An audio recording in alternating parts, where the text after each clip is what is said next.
बच्चों next question है, if the lines 2x if the lines 2x minus 3y equal to 5 and 3x minus 4y equal to 7 are the diameters of a circle of area 154 square unit, then obtain the equation of the circle।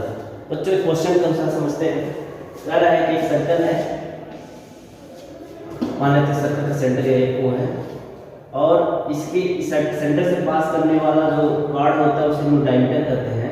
तो according to question कह रहा है कि if the line 2x minus 3y equal to 5 and 3x minus 4y equal to 7 are the diameters of a circle। तो suppose एक diameter AB है और second diameter मान लो CD है और वो भी द सेंटर ऑफ सर्कल। तो जो AB का इक्वेशन है बच्चों, मान लेते हैं जो AB का जो इक्वेशन है वो 2x minus 3y equal to 5 है एंड CD का जो इक्वेशन जो दूसरा डायमीटर है बच्चों वो 3x minus 4y equal to 7 है। ठीक है, तो हमें करना क्या होगा, ट्रिक ये है कि आप पहले इक्वेशन AB और इक्वेशन CD को सॉल्व करो और इंटरसेक्शन फाइंड करो। इंटरसेक्शन फाइंड करोगे, सॉरी पॉइंट इंटरसेक्शन फाइंड करोगे तो कहीं ना कहीं ये सर्कल का सेंटर मिलेगा। तो जब सेंटर का सर्कल मिल जाएगा और उसके बाद हमें बताया गया है कि कोई भी सर्कल की इक्वेशन अगर फाइंड करना हो तो दो इन्फॉर्मेशन चाहिए। पहला इन्फॉर्मेशन सेंटर, अगर सेंटर एच के है, और दूसरा इन्फॉर्मेशन क्या होना चाहिए, रेडियस। अगर रेडियस आर है तो बच्चों इक्वेशन ऑफ सर्कल होता था, याद करो, x minus H whole square plus Y minus K whole square equal to radius A square. ये आपने पढ़ा भी था।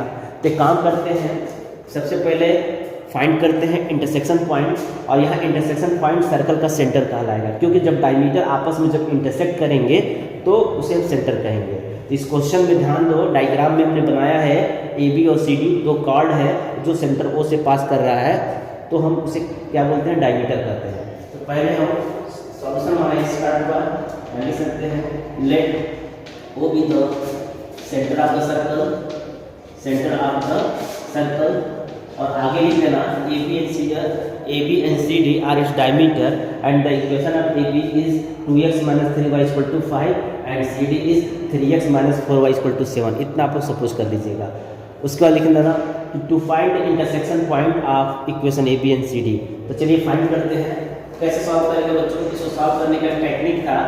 चलिए काम करते हैं, हम पहले इक्वेशन में हम मल्टीप्लाई कर देते हैं 3 का और सेकेंड इक्वेशन में मल्टीप्लाई करते हैं 2 का। 2 क्या होता है, तो देखो 3 2 जा 6x minus 9y equal to 15, ये हो जाएगा 6x minus 8y equal to 14।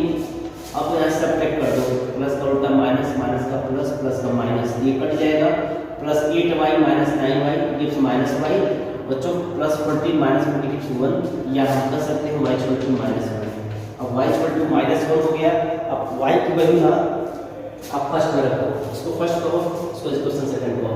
From first यहाँ लिख दे रहे हैं, from first putting the value of y in question number 1 we have 2x minus 3 into y, यहाँ y की जगह पे माइनस 1 रखना पड़ेगा आपको, इक्वल टू 5।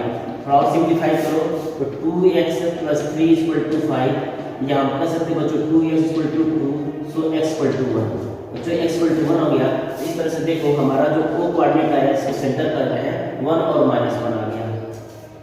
ठीक, और मान लेते हैं कि let r be the radius of the circle. अगर सर्कल का रेडियस r है तो हम कह सकते हैं कि एरिया ऑफ सर्कल, आपने पढ़ा था फॉर्मूला कि एरिया ऑफ सर्कल क्या होता है, area of circle pi r square होता है, आपने पढ़ा था। क्योंकि न्यूमेरिकल वैल्यू दिया हुआ 154 दिया हुआ है, 154 स्क्वायर यूनिट या पाई आर स्क्वायर इक्वल टू 154, यहाँ से रेडियस निकल जाएगा। पाई की वैल्यू 22/7 होती है बच्चों, देखो सबको पता है। यहाँ से आर स्क्वायर होगा, चेक करो आर स्क्वायर क्या आता है, 11 सेंटीमीटर है, 7 into 7, so r equal to 7 unit आ गया। बच्चों हमें आर पता चल गया और सेंटर ऑफ सर्कल पता चल गया, so equation of circle direct में फॉर्मूला इसको होगा, equation of circle equal to होता है बच्चों x माइनस h, यहाँ h हमारे लिए इसका 1 है होल स्क्वायर और प्लस y माइनस k, ये हमारे लिए माइनस 1 है, तो माइनस माइनस प्लस हो जाता है, डायरेक्ट में लिखा y प्लस 1 का whole square equal to radius 7 के स्क्वायर। क्या यहाँ तक ही आपका आंसर नहीं? आप इसको अगली बार क्या करोगे, एक्सपेंड करोगे, एक्सपेंड करिएगा और उस केस में आपका जो भी आंसर आएगा जनरल फॉर्म में आना चाहिए। जनरल फॉर्म इक्वेशन क्या है सर्कल का? X square plus y square plus 2gx plus 2fy plus equal to 0। Next question है, find the equation of the circle passing through the 3 given point which is 1 2 3 -4 and 5 -6। तो question का समझ गए होंगे कि सर्कल का equation find करना जो दिए गए 3 पॉइंट से पास कर रहा है। तो मान लेते हैं बच्चों कि 3 पॉइंट से है, मान लो सर्कल है जिसका इक्वेशन फाइंड करना है और उसके ऊपर कोई 3 पॉइंट ले लो, नेम कर दो। इसी तो पॉइंट ए बी सी, तो ये पॉइंट ए का मान लो, ये पॉइंट बी है, ये पॉइंट सी है। तो दिया हुआ है 1 2 3 -4 एंड 5 -6। तो हमें क्या फाइंड करना है? अगर सर्कल जो है पॉइंट ए बी और सी से पास कर रहा है तो आपको इसका इक्वेशन फाइंड करना है। तो कैसे सॉल्व करते हैं आइए देखते हैं। सबसे पहले लिखते हैं द गिवन इक्वेशन या let the equation of circle, जिसका इक्वेशन ज्ञात करना है वो कुछ इस तरह से है। Let the equation be x square plus y square plus 2gx plus 2fy plus c equal to 0। This is to be equation first. बच्चों हमने पहले ही बताया था कोई भी सर्कल होगा उसका जनरल फॉर्म का इक्वेशन क्या होता है? X square plus y square plus 2gx plus 2fy plus equal to 0, वे जी एफ सी क्या है? ये सब के सब कॉन्स्टेंट वेरिएबल, ठीक है ना, मतलब जिसकी वैल्यू फाइंड करनी है। तो देखो जी एफ सी 3 अननोन है, जिसे 3 इक्वेशन मिलना चाहिए। तो हम देख रहे हैं कि सर्कल के ऊपर 3 पॉइंट है। तो चलो ऐसे लिखते हैं, इस इट जो है इक्वेशन ऑफ सर्कल के लिए कहा जा रहा है, इसके लिए कहा जा रहा है इट पासेज थ्रू 1 2। जैसा कि क्वेश्चन के उत्तर कह रहा है कि सर्कल जो 3 पॉइंट से पास कर रहा है, तो हम कह सकते हैं कि जो सर्कल है वो 1 2 से पास कर रहा है। इट मीन दैट आप अब सर्कल की क्वेश्चन में जहाँ x होगा बच्चों वहाँ 1 पुट करिएगा, जहाँ y होगा वहाँ 2 पुट करिएगा। मैं डायरेक्ट लिख रहा हूँ, देखो 1 का स्क्वायर 1, यहाँ y का 2 रखो तो 2 स्क्वायर 4, x का 1 रखो तो 2g × 1 2g हो जाएगा, y का 2 रखो तो 2f × 2 क्या होगा बच्चों 4f हो जाएगा, और लास्ट में 5 हो जाएगा। इसको और सिंप्लीफाई कर सकते हो ना, 1 + 4 5 होता है, तो 5 + 2g + 4f + c = 0। आप इसको इक्वेशन नंबर 2 मान लो। तो आपने ये लिखा कि passing through 1, 2, so we have the relation among g of and c। Okay, again यहाँ लिख दे रहे हैं, अगेन ये जो इक्वेशन है सर्कल का इक्वेशन है जो किस पॉइंट से पास कर रहा हूँ बी से। It passes through, it word जो है ना सर्कल के लिए कहा जा रहा है। इट पासेस थ्रू किस पॉइंट से बच्चों पास कर रहा है? बी पॉइंट से पास कर रहा है, विच इज 3 -4। अब क्या करो, क्वेश्चन फर्स्ट में जहाँ x होगा वहाँ 3 रखो, जहाँ y होगा -4 रखो। देखो क्या आता है, तो 3 का स्क्वायर 9 प्लस -4 का square plus 16 plus 2g × 3 it gives 6g plus 2f × -4 it gives -8f, क्योंकि प्लस × माइनस होता है, -8f प्लस कांस्टेंट 0। यस और समझो, ये 25 होगा, ये प्लस 6g होगा, ये -8f होगा, ये प्लस 0 होगा। आप इसको इक्वेशन नंबर 3 कर दो। देखो GFC 3 अननोन है, इसलिए 3 इक्वेशन मिलेंगे। ये तुम्हारा इक्वेशन यहाँ होगा GFC में, दूसरा इक्वेशन ये मिला GFC में, एक और इक्वेशन मिलना चाहिए। देखिए again it Passage through the point C, ये जो सर्कल है C से भी गुजर रहा है। It Passage through C which is point जिससे 5.6 का है। तो क्या होगा बच्चों, करना क्या है, जहाँ x होगा वहाँ 5 रखिएगा, जहाँ y होगा वहाँ 6 रखिएगा।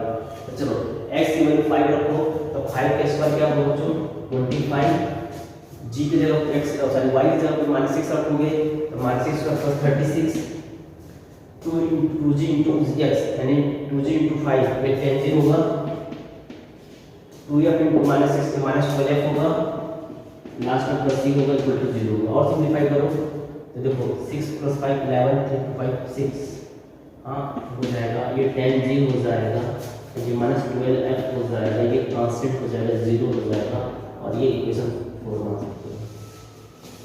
इक्वेशन अब करना क्या, सॉल्विंग इक्वेशन 2, 3 एंड 4, 2, 3, 4 को सॉल्व करते हैं and find the value of GFC मिल जाता है। अब जी एफ सी का मान मिल जाएगा तो इक्वेशन 1 पुट करोगे तो वही हमारा रिक्वायर्ड सॉल्यूशन होगा, यानी रिक्वायर्ड इक्वेशन होगा। एक ऐसा सर्कल का इक्वेशन मिलेगा जो 3 पॉइंट से होकर गुजर रहा है, ठीक है। तो चलो देखते हैं तो कैसे सॉल्व करते हैं, टेक्निक सीख लो। देखो हम करेंगे क्या, शॉर्ट तरीका बताते हैं। आप पहले क्या करो, इक्वेशन 2 में से इक्वेशन 3 को माइनस करो, तो मतलब ये है कि दिस माइनस दिस, तो देखो उससे क्या होगा, जैसे मतलब ये है कि 5 + 2g + 4f + c minus 25 bracket में माइनस बाहर है, ब्रैकेट में 25 + 6g - 8f + c = 0, 0 माइनस 0 0 ही होता है। तो देखो जो 5 - 25 - 20 होता है, 2g - 6g आपका -4g होता है। आप अपने मन से करिएगा तो भी आ जाएगा। अब प्लस 4f माइनस 8f हो जाएगा, यानी प्लस 8f हो जाएगा, 4f + 8f 12f हो जाएगा, और प्लस c - 8 हो जाएगा। क्या ये बातें समझे कैसे किए हैं? आई होप आप समझ गए होंगे, नहीं समझे तो बच्चों इसको ऐसे समझ लो, मैं यहाँ लिख रहा हूँ 5 + 2g + 4f + c, पहले इसको लिख लो, फिर माइनस लिखो, फिर उस वाले टर्म को लिखो 25 + 6g अब -8f + c = 0। जब तुम ब्रैकेट को ओपन करोगे ना यही आ जाएगा, चेक कर सकते हो, ठीक है। आप देख लीजिएगा बिल्कुल यही आएगा। अच्छा जी, एक काम करो, इसको छोटा करो, प्रत्येक टर्म में तुम क्या करो 4 से डिवाइड करो, ये -5 हो जाएगा, ये -g हो जाएगा, ये 3f हो जाएगा, ये 0 हो जाएगा। तो यहाँ से बच्चों हम बड़े आसानी से g बराबर सोच सकते हैं, बहुत ही अच्छा डेल्टा है, g = आ गया हमारा 3f - 5। चलिए तो बच्चों इस तरह से 4 और -5 को सेपरेट, सॉरी 2 और 3 को सेपरेट कर दिया गया। अब क्या करो, अब या तो इक्वेशन 3 - इक्वेशन 4 करिए, और नहीं तो इक्वेशन 2 - इक्वेशन 4 करिए, आपकी मर्जी। चलिए हम इक्वेशन 3 - 4 कर दे रहे हैं। चलिए 3 क्या है, 4 क्या, देखो ये सेकंड तो है, 3 हमारे यहाँ है, 4 हमारे यहाँ है। देखो 25 - 61 नेगेटिव आएगा, चेक करो कितना आता है, 5 आएगा 6 बचा 5 35 आएगा, 36 आएगा, ठीक है 36 आएगा, ओके। 6g - 10g हो जाएगा, ये -4g होगा, ठीक। -8f + 2f ये +4f होता है, और तुम देख रहे हो 6c कैंसिल हो जाएगा, 0 - 0 0 होता है। एक काम करो, सब्जी को 4 से भाग दो, या यहाँ से चाहो तो तुम जी को इनपुट कर सकते हो, सब चीज़ में घटा दो, या फिर निकल जाएगा, बहुत ही आसान है। जी फर्स्ट कर लीजिए, चाहे तो यहाँ लिख देना, कोई क्वेश्चन लिख कर लिख देना, ठीक है। तो अब तो कंप्लीट कर दो, चलो माइनस होगा बच्चों, देखो -9 + 5 ये होगा -4 के, -3f + ये हो जाएगा -2f के। तो अंत में ना f की वैल्यू 2 आ जाएगा, तुम लोग चेक कर लेना, f की वैल्यू 2 आ जाएगा, ठीक है। 4 = 2f, so f = 4/2, it is f = 2। अच्छा जब f = 2 आ गया, g क्या आएगा, g तुम्हारा आएगा 3 × 2 - 5 होगा, तो क्या आएगा 6 - 5 यानी 1 आ जाएगा। अच्छा जी की वैल्यू 1 आ गया, f की वैल्यू 2 आ गया, c चाहो तो तुम इक्वेशन देखो मुझे तो बस 3 दिख रहा है, 4 दिख रहा है, मैं 3 में ही रख देता हूँ, तो मैंने 2 बैलेंस कर दिया है, तो फ्रॉम 3 में रख करके c निकालते हैं। देखो क्या है 25 + 6 × g हमारा 1 है तो 6 हो जाएगा, फिर क्या है -8 × f, 8 × f क्या हमारा 2 है, 8 × 2 16 हो जाएगा, और लास्ट में क्या है c है, प्लस c = 0, तो यहाँ c आ जाएगा, तो 25 6 31 हो जाएगा, 31 - 60 और प्लस c = 0, तो देखो 11 में 6 हो जाएगा 5, 2 से 15 प्लस c = 0। तो यहाँ से देखो c की वैल्यू देखो क्या आ रहा है, c की वैल्यू -15 आएगा, क्या तुम चेक कर लेना, -15, ठीक है। तो 10 equation of circle x² + y² + 2gx + 2fy + c = 0। अब हमें g पता है, f पता है, c पता है, पुट कर दीजिए, हमारा आंसर आ जाएगा। सो equation of circle is, equation of circle लिख देते हैं x² + y² + 2gx, g1 है तो 2x हो जाएगा, + 2fy, f हमारा क्या है 2 है तो 4y हो जाएगा, और प्लस c यहाँ -15 है, so this is our required equation of circle, यही हमारा आंसर है, ठीक है। ऐसे और क्वेश्चन है आपका सॉल्व कर सकते हो बच्चों। इससे कॉन्सेप्ट तो समझ ही गए होंगे कि जब भी सर्कल पे 3 पॉइंट्स होंगे तो आपको उसका जो इक्वेशन फाइंड करना होगा उस सर्कल का, इसी प्रकार फाइंड करोगे। कभी कभी क्या करता है क्वेश्चन में, बजाय 3 पॉइंट देने के लिए वो कह देगा कि एक ट्रायंगल है, ट्रायंगल के 3 साइड होते हैं, सबको पता है, ए बी, बी सी और ए सी, इसका तीनों का इक्वेशन दे देगा। तो कहेगा बताइए उस सर्कल का इक्वेशन फाइंड करिए जो ट्रायंगल के साइड्स के वर्टिसेस से गुजरते हैं, ठीक है। तो उस केस में आपको करना क्या होगा कि पहले आप इक्वेशन ए बी और ए सी को सॉल्व करके पॉइंट ए निकालोगे, इंटरसेक्शन पॉइंट निकालोगे, ए का वर्टिसेस फाइंड होगा, फिर हम इक्वेशन ए बी और बी सी को सॉल्व करके पॉइंट बी निकालेंगे, ठीक है। मींस दैट इंटरसेक्शन पॉइंट निकालेंगे, फिर फर्दर हम ए सी और बी सी को सॉल्व करके हम पॉइंट सी निकालेंगे। जब ये तीनों पॉइंट पता चल जाएगा तो हमें पता है कि हमें उस सर्कल का इक्वेशन ज्ञात करना है जो vertices of triangle A B C से गुजरता है। तो जब बताओ जब 3 पॉइंट मिल जाएगा तो इक्वेशन ऑफ सर्कल कैसे मिलेगा, बिल्कुल वैसे ही मिलेगा जैसे अभी निकाला। तो आई होप इस तरह का भी क्वेश्चन होगा, अपने बुक से देख के कर लीजिएगा। बस थोड़ा सा इस प्रोसेस से करने से पहले आपको पहले ये तीनों पॉइंट्स निकालने होंगे, ठीक है। आई होप आप समझ गए होंगे। वीडियो बहुत लंबा हो जा रहा है, तो आज के लिए बस इतना ही। भले ही मैंने 2 ही सवाल बता लिए, कोई जो कॉन्सेप्ट बताया है उस कॉन्सेप्ट से आप कैसे वाला ला सकते हो। Thank you very much.